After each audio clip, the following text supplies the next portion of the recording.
J.D. Ponce sur Lao Tse. Une analyse académique du Tao de Jing. Copyright 2024 par J.D. Ponce, tous droits réservés. Considérations préliminaires.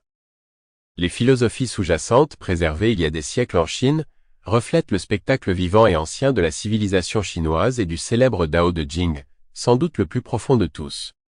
La figure de Lao Tse, profondément vénéré dans le monde entier pour sa promotion de la recherche de la vérité et de l'harmonie, est au cœur de cet ouvrage. Le fondateur du taoïsme, Lao Tse, demeure un personnage historique assez mystérieux. Selon les récits traditionalistes, il aurait vécu au VIe siècle avant Jésus-Christ et aurait agi en tant que gardien d'un monde antique profondément attaché à la nature. Cette saga a servi de prologue à de nombreuses personnes, illustrant le besoin des êtres humains de trouver la paix dans la nature et transmettant des enseignements profonds sous la forme du Tao de Jing.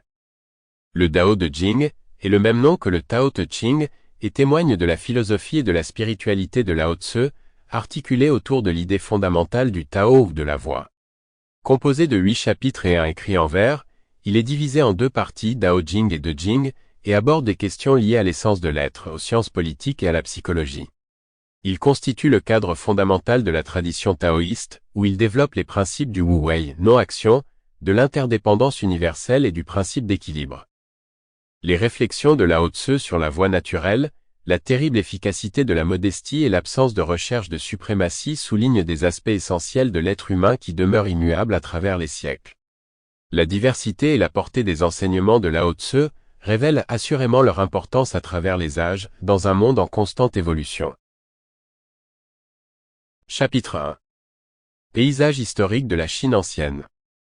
La vie et les enseignements de Lao Tse se sont déroulés à une époque marquée par de grands changements et turbulences, la période des printemps et automnes de la Chine étant passée à la période des royaumes combattants, caractérisée par une guerre constante, des structures sociopolitiques désemparées et une agression accrue.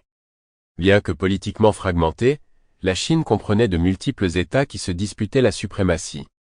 Cette lutte de pouvoir incessante a donné naissance à des philosophes et intellectuels de renom, qui ont posé les fondements idéologiques de la culture chinoise actuelle. Lao Tse a écrit le célèbre Tao de Jing à cette époque, l'un des textes majeurs qui ont transformé la civilisation chinoise. Le panorama de la Chine ancienne serait incomplet sans évoquer les principales traditions religieuses et philosophiques en développement que sont le taoïsme, le légalisme et le confucianisme.